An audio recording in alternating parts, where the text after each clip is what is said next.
Bonjour mesdames, bonjour messieurs. Je suis extrêmement honoré de parler devant vous et extrêmement honoré d'avoir été sollicité pour parler à la place de Jean-Marie Dequetel, qui est un collègue que j'estime depuis de longues années.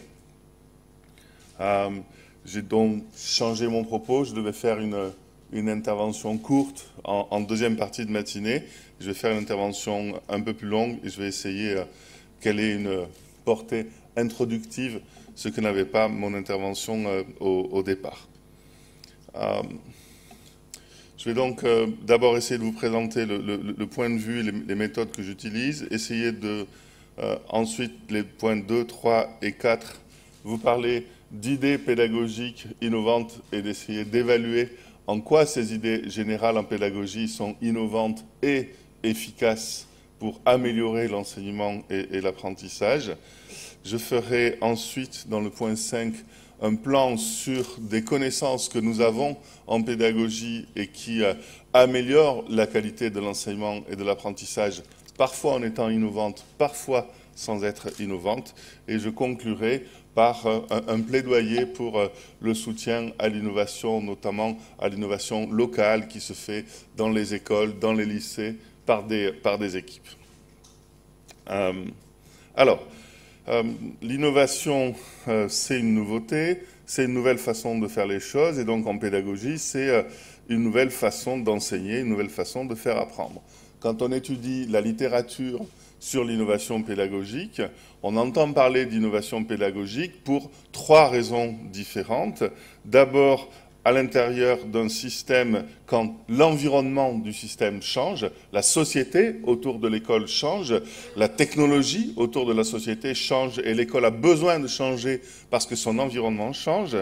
On voit aussi dans la littérature la nécessité d'innover quand l'école se donne de nouvelles missions, de nouveaux buts, de nouvelles compétences ou de nouveaux savoirs à apprendre. Et enfin, on entend parler d'innovation dans la littérature sur l'innovation pédagogique quand, au sein des établissements d'enseignement, on essaye d'identifier des façons plus efficaces ou plus efficientes d'enseigner, de faire apprendre les élèves. La littérature dans le domaine, elle a un certain nombre de limites. Une des limites sur lesquelles je vais insister dans cette présentation, c'est que parfois, on va présenter une idée pédagogique comme innovante alors qu'elle a plusieurs années, plusieurs siècles. Nous avons une tendance à l'oubli dans notre domaine, à oublier que des éducateurs, des enseignants, avant nous, dans les siècles précédents, ont eu aussi des idées. Et ces idées, parfois, nous avons juste changé le nom et nous faisons semblant de découvrir quelque chose qui n'est pas nouveau. Et le deuxième point qui sera un petit peu un fil rouge de mon propos, c'est que les idées générales dans le domaine de l'innovation pédagogique, elles sont chaque fois conditionnelles. Elles peuvent soutenir une innovation efficace dans telles conditions, et parfois, dans telle autre condition, ça n'est pas du tout efficace. Voilà les deux fils rouges de mon intervention. Quelques précautions. Bien entendu, vous le savez, je ne vous apprends rien. L'innovation, c'est toujours relatif. Quelque chose peut être très innovant dans tel lycée. Un lycée qui se trouve à peine 100 km de là, ils font ça depuis longtemps, ça n'est absolument pas innovant. Une difficulté aussi, c'est quand on parle d'innovation, est-ce qu'on parle d'idées pédagogiques innovantes ou est-ce qu'on parle de solutions innovantes ? Dans tel endroit, telle académie, telle école, tel établissement scolaire, tel système éducatif, on avait un problème. On a résolu ce problème, et le fait d'avoir résolu ce problème est une innovation. Mais la façon de résoudre un problème, qui représente une innovation locale, peut être fondée sur des idées pédagogiques qui ne sont pas nouvelles. Et donc, quand on parle d'innovation pédagogique, il y a toujours cette distinction entre est-ce qu'on est en train de parler d'idées pédagogiques innovantes ou est-ce qu'on est en train de parler de solutions pédagogiques innovantes. Et puis, ça a été très bien dit dans l'introduction, donc je ne vais pas le redire. Une des un des enjeux de l'innovation, c'est la façon dont elle est accompagnée, la façon dont l'institution soutient l'institution, la façon dont elle est partagée, etc., etc. Vous avez très bien dit ça, je ne vais pas revenir dessus. Donc, dans le domaine de l'innovation pédagogique, vous avez signalé que j'ai écrit un livre récemment. En fait, c'est un livre dans lequel j'essaye d'examiner un certain nombre d'idées pédagogiques qui, notamment en France, sont présentées comme innovantes aujourd'hui, et je vais discuter d'un certain nombre de ces idées dans cette présentation. Rapidement, un point de méthode. Les travaux de recherche dont je vais parler dans cette présentation sont particuliers. Ils utilisent une méthodologie de type expérimental sur le terrain, avec de vrais élèves dans les vraies classes, mais expérimentale, qui consiste, quand on veut innover, de dire, on va répartir les élèves dans deux conditions, les élèves qui sont dans la condition innovante et des élèves qui sont dans la condition non innovante. Ils sont répartis au hasard, on ne va pas mettre les élèves d'une bonne classe dans la classe innovante et les élèves d'une classe en difficulté dans la condition non innovante. On évalue les élèves avant cette expérience, après cette expérience, et on voit si les élèves qui étaient dans la condition innovante progressent plus que les élèves qui sont dans la condition non innovante. Donc ce qu'on mesure, c'est le progrès des élèves au cours de l'expérimentation innovante, et on les compare toujours à d'autres élèves. Bien entendu, cette façon de faire de la recherche est tout à fait particulière. Elle n'est pas meilleure que d'autres. Il y a beaucoup d'autres façons de faire de la recherche, mais je vais parler des résultats qui ont été obtenus avec cette façon de faire de la recherche, tout simplement parce que je la connais et je ne connais pas les autres, donc c'est juste par incompétence que je ne vais pas parler du reste. Une chose importante, enfin, les méthodes dont je vais parler sont fondées sur la réplication, c'est-à-dire quand on obtient un résultat, on essaye ici, à tel endroit, dans tel lycée, on essaye de répliquer, de répliquer, de répliquer. Et quand chaque fois la même expérimentation donne des résultats identiques, on se dit « Ah, là, on tient quelque chose ». Je vous donne un exemple. Récemment, nous avons publié avec une collègue de l'Université de Bordeaux, une collègue de l'Université de Toulouse et un collègue de l'Université de Nouvelle-Galles du Sud en Australie, un article à propos de ce qui, en Europe, est promu actuellement comme une innovation. Le fait de pouvoir enseigner des disciplines académiques en langue étrangère. Par exemple, vous êtes à l'Université de Bordeaux, vous enseignez le droit en allemand. Vos étudiants sont francophones. L'idée, c'est que, en leur donnant des cours de droit en allemand, ils vont progresser en droit et en allemand. Vous êtes encore, en quelque sorte, gagnant sur les deux tableaux. Ou vous êtes à l'Université de Toulouse, vous avez des cours d'informatique donnés en anglais. Et vous avez la conviction qu'ils vont progresser en informatique et en anglais. Je parle bien d'étudiants francophones. Je ne parle pas, bien entendu, d'étudiants anglophones ou germanophones pour lesquels ça n'aurait aucun intérêt. Ce qui est une idée considérée comme, en tout cas très soutenue politiquement en Europe, et peut-être considérée comme innovante en Europe. Comme vous le savez, il y a beaucoup d'autres endroits dans le monde dans lesquels cette idée n'est absolument pas innovante. Ça fait des dizaines et des dizaines d'années que l'on fait ça. Pourquoi ça nous a intéressés? Parce qu'actuellement, dans la littérature sur l'enseignement des langues vivantes, il y a une énorme controverse. Certaines personnes disent « ça marche », d'autres personnes disent « ça ne marche pas ». Et les personnes qui disent « ça ne marche pas », disent c'est tout simplement parce que les gens qui montrent que ça marche sont en quelque sorte victimes d'un biais de recrutement. Le biais de recrutement, c'est quoi? C'est je vais créer une filière bilingue où on va apprendre l'allemand et le droit en même temps, mais je vais sélectionner les étudiants. Je vais prendre que les bons. Et ceux qui ne sont pas bons, ils iront dans la filière où on continue d'apprendre le droit en français. À la fin, qu'est-ce qu'on a? Les étudiants qui sont bons, ils sont bons. Et donc, est-ce que le bénéfice est lié au fait qu'ils ont été dans cette filière bilingue, ou est-ce qu'il est lié au fait que les étudiants étaient au départ les meilleurs? Voilà la critique et l'objet du débat. Donc nous, qu'est-ce que nous avons fait? Nous avons pris une centaine d'étudiants et nous les avons répartis de façon aléatoire dans 3 conditions expérimentales. C'est vraiment par tirage au sort. Les élèves se sont retrouvés à devoir étudier un texte sur la Cour européenne de justice. Certains étudiants, le texte leur était donné en français, d'autres en allemand, d'autres enfin en allemand, traduit en français. Il y avait donc 3 conditions, une trentaine, 34 étudiants par condition expérimentale. Ils étaient évalués sur leur niveau en langue, ils étaient évalués sur leur niveau en droit, et on a vu que le hasard faisait bien les choses, c'est-à-dire que dans les 3 groupes, en moyenne, il y avait le même niveau en langue, le même niveau en droit. Ensuite, après qu'ils aient lu ce texte, on évaluait leur acquisition lexicale, quels mots allemands nouveaux ils avaient appris, leurs acquisitions conceptuelles, quel concept de droit européen est-ce qu'ils avaient appris, et enfin un transfert. En quoi certaines acquisitions linguistiques étaient réutilisables dans d'autres phrases qui n'ont rien à voir avec le texte. Et donc voilà les résultats. Vous voyez au milieu, la condition en allemand donne les moins bons résultats avec le post-test en langue et avec le post-test en contenu. Avec le post-test transfert, il n'y a pas de différence dans les conditions expérimentales.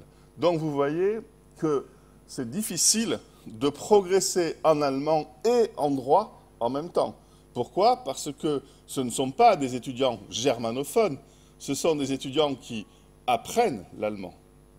Et le texte qu'on leur avait donné sur la Cour européenne de justice était un texte difficile. Autrement dit, ils avaient 2 difficultés en même temps. Une difficulté linguistique, en gros un enjeu d'apprentissage linguistique et un enjeu d'apprentissage notionnel. Réussir 2 apprentissages élevés en même temps, c'est très difficile, comme tous les enseignants le savent. Et puis, on a répliqué en anglais, avec le même cours de droit, en anglais, avec un cours d'informatique, on a fait à l'oral au lieu de l'écrit, on a fait de l'oral sous-titré, donc on réplique en faisant varier une seule chose à la fois. Et le pattern de résultat que vous avez ici est répliqué à chaque fois, c'est le même résultat que nous avons. Donc c'est là qu'on se dit, on commence à tenir quelque chose. Donc voilà, les travaux dont je vais vous parler utilisent ce type de méthodologie. Bien entendu, ce type de méthodologie est extrêmement réducteur, ne permet de voir que certaines choses, il y a beaucoup d'autres choses à voir, mais c'est de ce type de méthodologie que je vais parler. Alors, quand on regarde certaines idées qui sont présentées comme relevant de l'innovation, il y a par exemple, les élèves apprennent mieux quand ils découvrent par eux-mêmes. C'est quelque chose, par exemple, dans la façon dont on forme les professeurs en France, notamment les professeurs du premier degré, mais aussi du second degré, qui est très fort en disant l'ancienne façon d'enseigner, c'était quand on expliquait les choses aux élèves. La nouvelle façon d'enseigner, c'est quand les élèves découvrent par eux-mêmes. Il y a même certains jeunes professeurs qui se trouvent en difficulté parce qu'ils disent « mais cet élève, il n'a pas réussi à découvrir par lui-même et donc il n'a rien appris ». On demande aux jeunes professeurs « mais il y a un moment, vous l'avez bien expliqué ». « Ah ben non, je n'ai pas pu expliquer puisqu'il fallait qu'il découvre par lui-même ». Vous voyez Alors, cette idée... oula, pardon, je me suis trompé, j'ai un problème de diaporama. Alors... Voilà. Hop. Cette idée est sans doute pas nouvelle. Pardon, il y a une erreur dans mon diaporama, excusez-moi. Hein.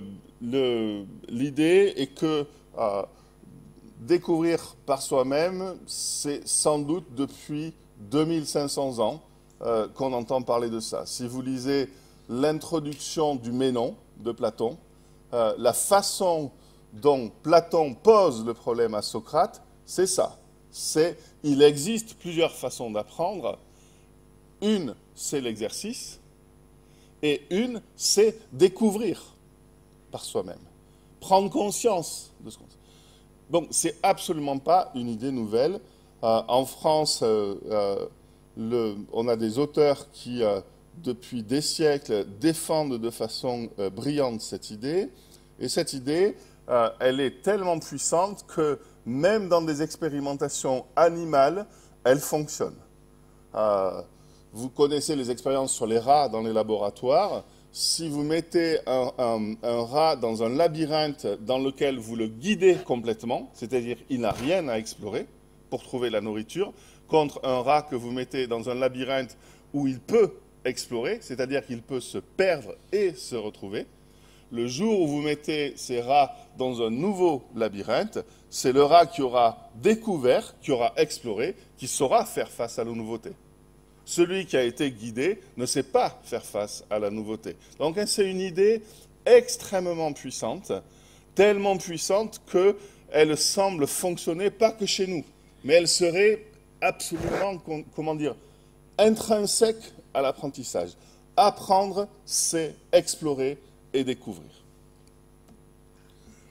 Alors, il y a énormément, notamment en sciences, d'arguments qui ont été donnés en faveur de ces apprentissages par la découverte. Je vous en ai fait une liste ici. Il y a des fondements théoriques qui ont été évoqués pour ces apprentissages par découverte. Et quand on fait le bilan des travaux scientifiques, on se rend compte qu'en réalité, parfois, ces apprentissages par découverte sont en quelque sorte poussés trop loin. C'est-à-dire, le fait que l'élève découvre par lui-même, c'est sans doute la meilleure façon d'apprendre, à condition que cette découverte ne soit pas trop exigeante. Ou pour le dire autrement, à condition de ne pas confondre apprentissage par découverte et apprentissage en autonomie. Parfois, lors du processus de découverte, l'élève se trouve dans une impasse dont il n'arrive pas à se sortir tout seul. À ce moment-là, il a besoin de guidage. Parfois, l'élève se trouve en situation d'apprentissage par découverte, mais l'objectif d'apprentissage est tellement loin de lui qu'il a besoin de guidage. Autrement dit, l'apprentissage par découverte serait sans doute la meilleure façon d'apprendre dans les conditions où le but d'apprentissage est suffisamment proche de l'élève, ou dans les conditions où il a à côté de lui un professeur qui est disponible pour l'aider quand cet élève va rencontrer des difficultés d'apprentissage. Donc il y a énormément de travaux sur ce sujet-là, des méta-analyses de la littérature qui ont été faites et qui montrent notamment quelque chose que je trouve extrêmement intéressant, c'est que l'apprentissage par découverte en sciences, la démarche d'investigation qui a été promue depuis une quarantaine d'années, c'est parfois utilisé comme moyen d'enseigner les sciences et c'est parfois utilisé comme but de l'enseignement scientifique. Former un élève en sciences, c'est parfois lui enseigner la démarche d'investigation et c'est parfois utiliser la démarche d'investigation pour qu'il apprenne des connaissances en sciences. Et ce qu'on montre, c'est que c'est très important de maîtriser la démarche d'investigation avant d'être mis dans une situation d'apprentissage par découverte.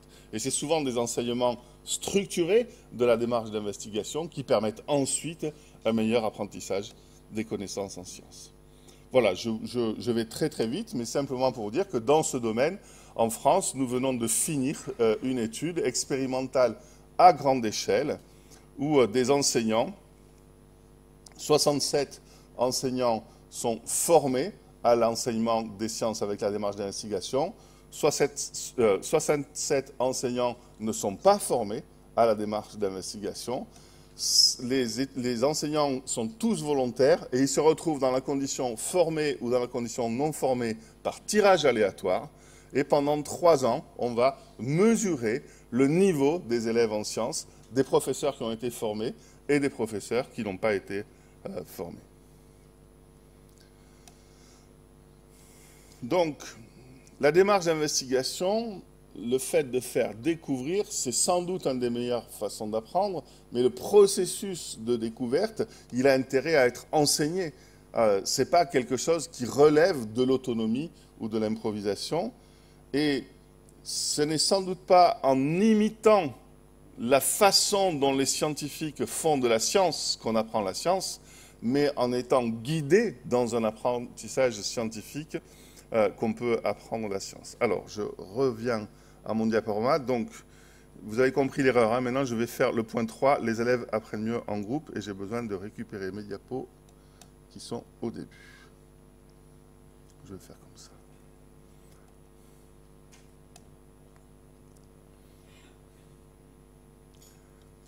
Donc, vous avez compris, je suis à les élèves apprennent mieux en groupe. C'est aussi quelque chose qui est promu de façon extrêmement importante. Le fait, par exemple, de s'adresser à une classe entière et de ne pas mettre les élèves en travail en groupe est considéré comme une façon ancienne d'enseigner. La façon moderne d'enseigner, c'est de mettre les élèves en groupe. C'est une idée qui est moins ancienne que la découverte, mais c'est une idée qui a un siècle à peu près. Quand on regarde la littérature en pédagogie au niveau international, c'est actuellement le domaine de recherche dans lequel il y a le plus de travaux. Sur des moteurs de recherche comme Google Scholar, etc., des moteurs de recherche académiques, on trouve en ce moment à peu près 20 000 publications par année sur le thème de collaborative learning. Donc je crois qu'en éducation, c'est actuellement le domaine de recherche le plus développé, apprendre en groupe. Les arguments en faveur du travail en groupe sont extrêmement solides et ils relèvent de 3 natures différentes. Il y a un argument social. Il faut que les élèves travaillent en groupe parce qu'il faut qu'ils apprennent pour leur vie future à travailler en groupe. Il y a un argument naturaliste. Les humains, depuis qu'ils ont évolué, ont toujours échangé. Échanger, coopérer, c'est naturel chez les êtres humains, et donc il faut se fonder sur ces capacités naturelles des humains à coopérer. Et enfin, un argument pédagogique qui est, en groupe, on peut apprendre certaines choses qui sont difficiles à apprendre tout seul. Je vous donne un exemple. Dans cette étude, des collègues néerlandais ont fait la chose suivante. Ils ont posé des problèmes de maths à des élèves. Certains problèmes de maths étaient faciles, d'autres étaient difficiles. Ils ont posé ces problèmes à des élèves dans 2 conditions expérimentales. Soit il y avait un élève tout seul pour résoudre le problème, soit les élèves étaient par groupe de 3 pour résoudre le problème. D'accord ? Donc vous avez un plan d'expérience avec 4 conditions expérimentales, tout seul pour un problème facile, tout seul pour un problème difficile, en groupe pour un problème facile, en groupe pour un problème difficile. Ce que montrent les résultats, c'est que pour les problèmes faciles, il n'y a aucun avantage à travailler en groupe. Si le problème est à la portée des élèves, le fait de les mettre à 3 autour du problème, ça ne fait que rajouter des difficultés à se coordonner à un endroit où il n'y a pas besoin de se coordonner parce que seul, on y arrive très bien. Par contre, ce que montre ce travail, c'est que quand le problème est vraiment difficile, quand le problème est tellement difficile qu'un élève tout seul a des difficultés à le résoudre, eh bien, la condition travail en groupe est la plus efficace. En quelque sorte, le travail en groupe n'aurait pas une vertu intrinsèque. Ce n'est pas en soi une meilleure façon d'apprendre, mais c'est une meilleure façon d'apprendre les apprentissages particulièrement exigeants pour les élèves. Quand on regarde la littérature sur les apprentissages en groupe, il y a une synthèse très très jolie qui a été publiée cette année, il y a à peine 6 mois, où des chercheurs ont eu le courage de s'attaquer à la littérature internationale sur les apprentissages collaboratifs, à la recherche de quelque chose de très important, c'est l'identification des facteurs qui décrivent en quelque sorte les conditions de réussite ou de difficulté du travail en groupe. Et ils ont identifié comme cela, vous le voyez sur le tableau, 9 facteurs qui définissent en quelque sorte les conditions d'efficacité du travail en groupe. Je vous recommande vivement la lecture de ce papier parce que c'est vraiment des très bons spécialistes des apprentissages collaboratifs et c'est fondé sur une analyse vraiment extensive de la littérature sur les apprentissages collaboratifs. Et je crois que ce tableau, moi maintenant que j'ai lu le papier, je l'utilise dans la formation des enseignants parce que ce tableau dit aux enseignants, voilà, vous pouvez travailler en groupe, ça améliore les apprentissages de travailler en groupe, mais la façon dont vous allez concevoir l'apprentissage en groupe est dépendante de conditions qui sont aujourd'hui identifiées. Bien entendu, si on se revoit dans 20 ans, ce tableau, il sera modifié, la connaissance aura évolué, ce sera beaucoup plus subtil, mais je crois qu'on a là une bonne synthèse, en gros, d'une 50aine d'années de travaux dans les apprentissages collaboratifs.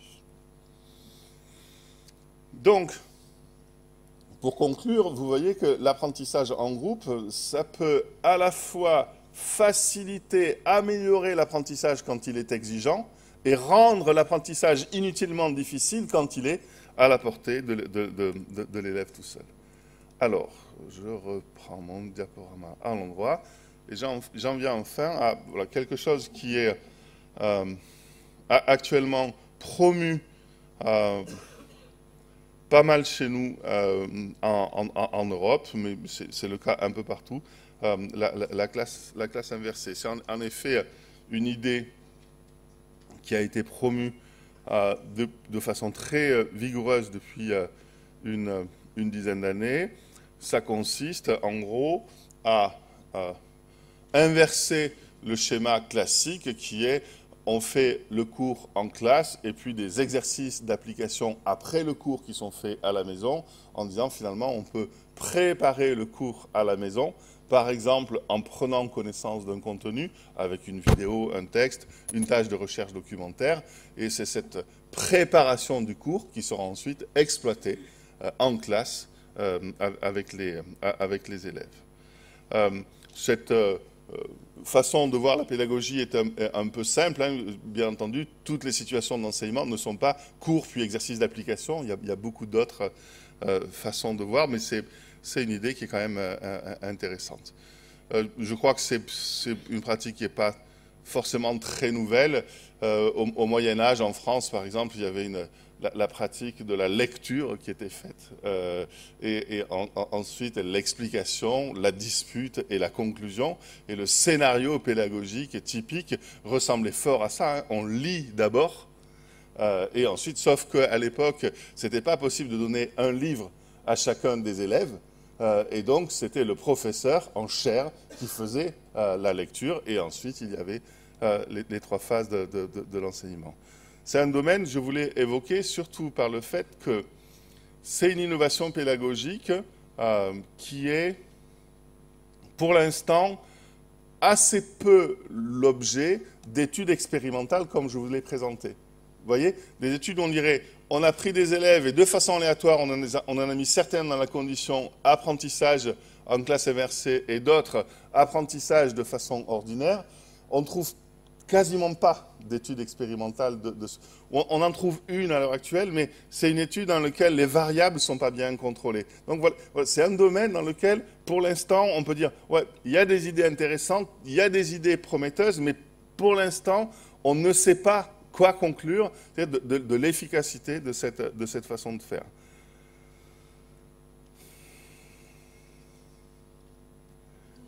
Donc je voudrais, avant de conclure, vous dire que si j'ai insisté sur le fait que certaines idées qui soutiennent l'innovation pédagogique ne sont pas si nouvelles que ça, ou ne sont pas forcément efficaces en soi, ça dépend des conditions qu'on réunit autour, ou pour le troisième exemple, ne sont pas documentées pour l'instant, donc on va voir, ça pourra donner quelque chose de formidable ou pas, on ne le sait pas pour l'instant.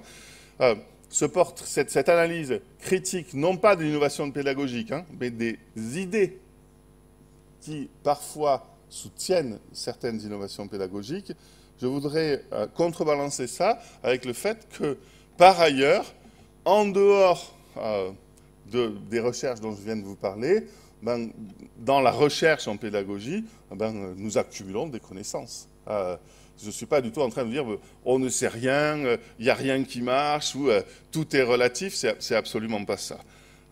Par exemple, on sait que l'apprentissage de connaissances scolaires repose sur la mise en œuvre de processus d'apprentissage comme l'engagement, l'attention, la réalisation de la tâche et l'apprentissage, et que ces deux derniers processus, réaliser une tâche, par exemple, quand je donne à mes élèves un problème de mathématiques, ce n'est pas pour qu'ils résolvent le problème de maths, c'est pour qu'à travers la résolution du problème de maths, ils comprennent telle notion mathématique, ils découvrent telle propriété. Ça va la distinction entre l'activité que je propose aux élèves et l'objectif de l'apprentissage. Le problème, c'est que si l'activité est trop exigeante, j'ai donné l'exemple tout à l'heure de la découverte non guidée, l'élève va tellement s'engager, tellement se concentrer sur l'activité qu'il n'aura plus de ressources cognitives pour apprendre. Ça, c'est quelque chose qui est connu aujourd'hui. On a à peu près 40 ans de travaux qui attestent de cette possible concurrence entre une activité qui consommerait tellement de ressources que l'élève ne pourrait plus apprendre. Une tâche tellement exigeante que l'élève ne peut plus apprendre. Une autre chose, me semble-t-il, qu'on a découverte récemment, alors vous me direz, c'est peut-être pas de la découverte, c'est peut-être pas nouveau. Ce sont deux collègues américaines qui sont formatrices d'enseignants, comme moi, qui ont dit, finalement, quand on regarde les situations scolaires, on peut définir 4 niveaux d'engagement. Les élèves sont passifs, je ne suis pas sûr que ce soit le bon choix du terme, en gros, quand les élèves sont focalisés, ils reçoivent des explications. Actifs, les élèves font quelque chose physiquement, ils manipulent, ils sélectionnent. Le niveau constructif, les élèves font des hypothèses, ils découvrent, ils font des inférences, ils réfléchissent. Et le niveau interactif, ils co-construisent des connaissances, ils échangent sur des hypothèses, ils échangent lors de l'élaboration d'une synthèse. Et ce que montrent ces deux auteurs, c'est que, toute chose égale par ailleurs, le niveau 4 est plus efficace que le niveau 3, qui est plus efficace que le niveau 2, qui est plus efficace que le niveau 1. En même temps, le niveau 4 est plus exigeant que le niveau 3, qui est plus exigeant que le niveau 2 et plus exigeant que le niveau 1. Ça veut dire plus exigeant pour le professeur, c'est plus exigeant de préparer une séance de niveau 4 que du niveau 1, plus exigeant pour les élèves. Je vous ai donné l'exemple tout à l'heure. Ça ne sert à rien de mettre les élèves au niveau 4 s'ils apprennent très bien au niveau 3. Il va y avoir un coût de coordination en plus. Et c'est aussi plus long. Le risque de perdre les élèves les plus fragiles est plus important si je ne fais pas très attention. Donc, plus efficace et plus exigeant. Et ce qu'elles ont montré aussi, que j'ai trouvé fascinant, c'est que vous pouvez prendre n'importe quelle situation d'enseignement, comme écouter un cours. Écouter un cours, ça peut être une tâche, selon la consigne que vous donnez aux élèves, ça peut être une tâche du niveau passif, du niveau actif, du niveau interactif ou du niveau constructif. Lire un texte, pareil.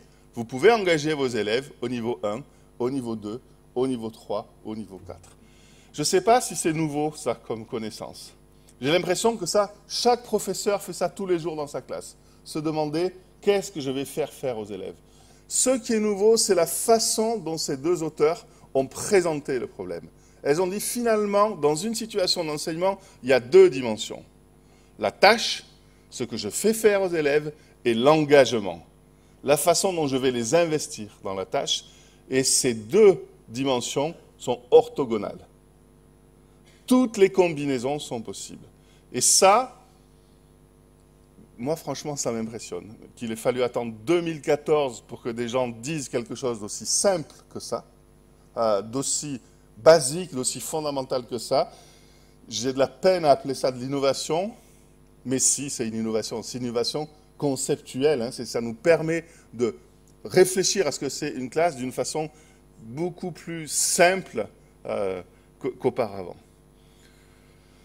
On a dans la littérature aussi quelque chose qui est d'un niveau au-dessous. C'est si vous êtes au niveau 3, par exemple, le niveau constructif, vous voulez faire réfléchir vos élèves, vous voulez qu'ils s'engagent profondément dans les situations d'apprentissage.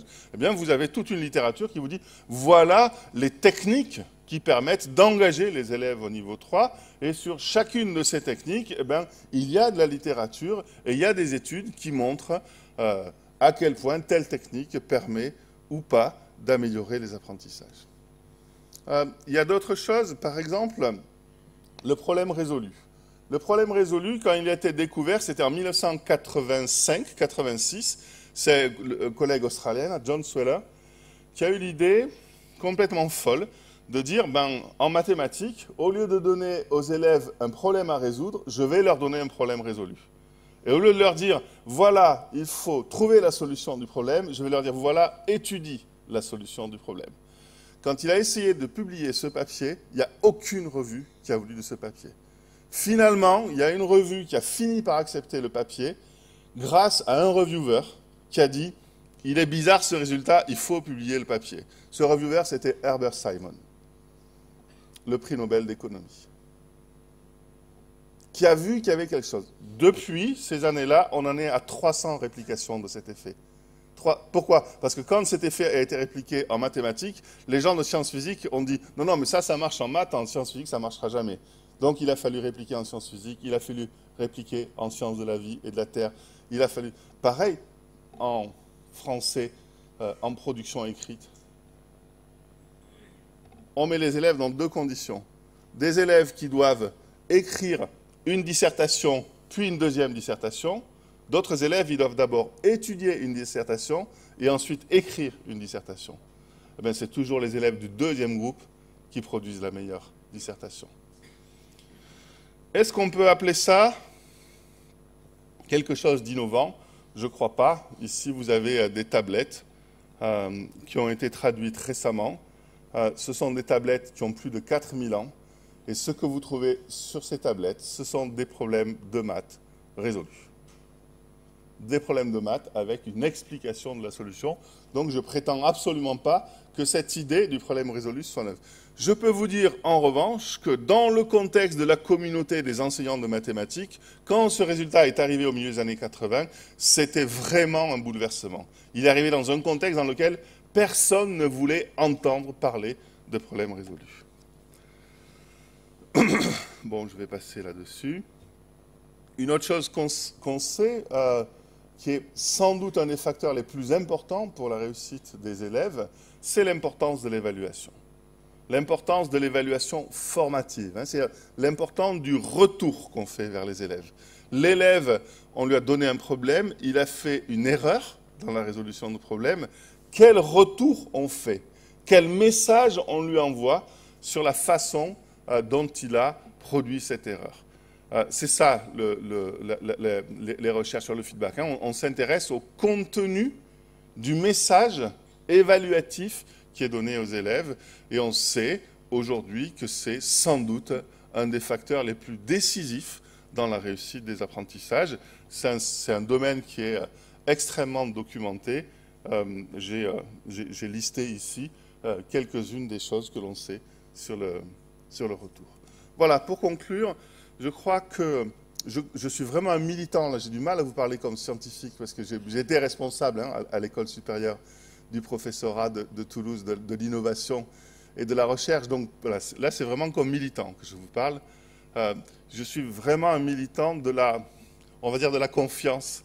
Il faut que les gens qui ont envie d'innover dans une école, dans un lycée, puissent innover, puissent résoudre les problèmes qu'ils ont à résoudre localement. Tant pis si ce n'est pas nouveau. C'est nouveau pour eux et c'est ça qui compte.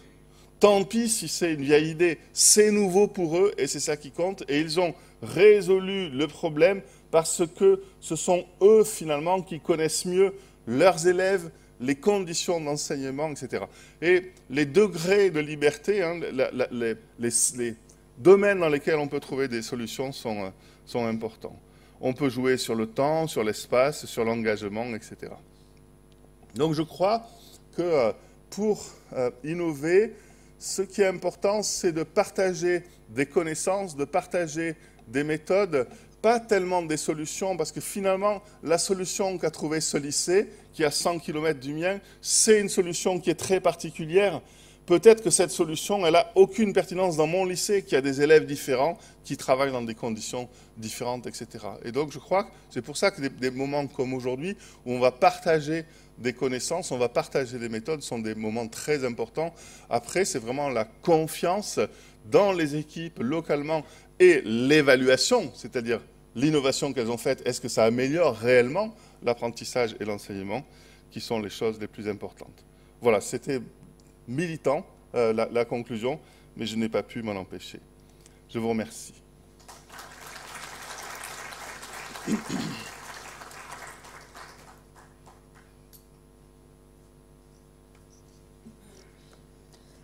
باسمكم جميعا أجدد الشكر للأستاذ أندري تريكو على غنى الأفكار وإبداعية المقاربات الابتكارية التي تضمنتها محاضرته الافتتاحية. شكرا جزيلا. قبل الانتقال لاستراحة شاي، اسمحوا لي أن أذكركم بأن الجلسات العامة هي مفتوحة أمام الجميع. أما الموائد المستديرة الموضوعاتية ليوم غد وبغرض تسهيل تنظيمها المتوازن، فقد تم توزيع المشاركات والمشاركين في لوائح خاصة بكل واحدة منها، وذلك لضمان المشاركة المتكافئة مع استحضار الاهتمامات والتخصصات. سيلتحق إذن كل مشاركة ومشارك بالموائد المستديرة طبقا للوائح المتوفرة لديكم في ملف الندوة. ولا يفوتني في الأخير أن أدعوكم للتفضل مشكورين بملء استمارة تقييم الندوة عند انتهاء أشغالها وتسليمها عند الاستقبال. والآن تفضلوا مشكورين لاستراحة شاي مدتها 15 دقيقة، نستأنف بعدها أشغال هذه الندوة، وشكرا.